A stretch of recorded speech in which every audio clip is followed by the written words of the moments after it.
البارح بالعشيه الجمعه اخيرا دار اشنو كان خاصو يدار نهار السبت، يعني مع طلب واحد اسبوع واللي هو الاعلام العمومي يخرج والوزراء يدويو والاخصائيين يدويو في الموضوع.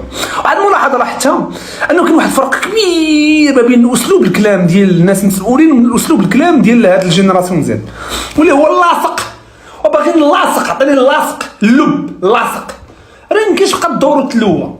مثلا في ميديا ان تي في رئيس ديك المناطق الرسميه الحكومه تيقول لي الصحفي ها المطالب ديالهم، راه كاينه واحد العريضه في الديجيتال والمطالب ديالهم، مثلا اقاله رئيس الحكومه، مثلا الاحزاب الفاسده كذا.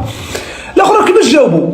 قال لي انا ما شفتش هذه المطالب، واش انت الناطق الرسمي كيقول الصحفي يقول لي واش انت هو الناطق الرسمي ديالهم، زعما كيتهموا. كيفاش واش كتنص علينا دابا بالله؟ واش كتنص؟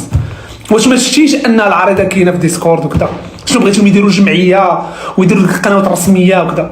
اجي الناس فاصه صاحبي، راه باين المطلب ها هو كنقول شنو غادي نديروا بام بزربه.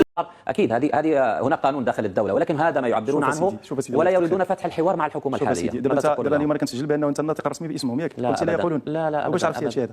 انت ما وصلنيش هادشي. هذا ما خرج منه، هذا ما خرج من خلالها.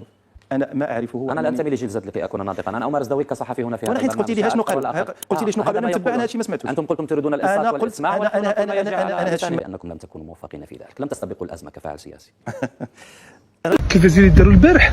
بغيت نفهم واحد السؤال، كيفاش تعبيرات شبابيه؟ ما فهمتش كيفاش المسؤولين كيسميوهم احتجاجات تعبيرات. هذا راه النكران كيجيني، هذا النكران الواقع، كنكروا الواقع. شنو تعبيرات شبابيه؟ بالنسبه لي ملي كنسمع تعبيرات شبابيه تنتخيل لوحه، تنتخيل شي موسيقى، تنتخيل شي نشاط جمعوي، شنو نشاط شبابي مريحين تلعبوا السكيت بورد، شي بلان بحال هكا. ما فهمتش علاش كيفاش الاحزاب ديال الاغلبيه، حيت اللعيبه هذا التعبير خرج في الاجتماع ديال الاحزاب الاغلبيه، لاحظوا ماشي الحكومه، الاحزاب الاغلبيه، هذا فرق كبير.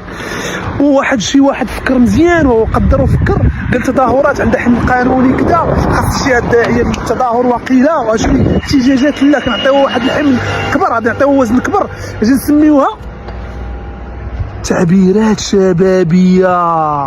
هما يقولوا فكره، وما بداو يخرجوا عندنا بتعبيرات شبابيه وكيزيدوا يستفزوا الناس مع الاسف.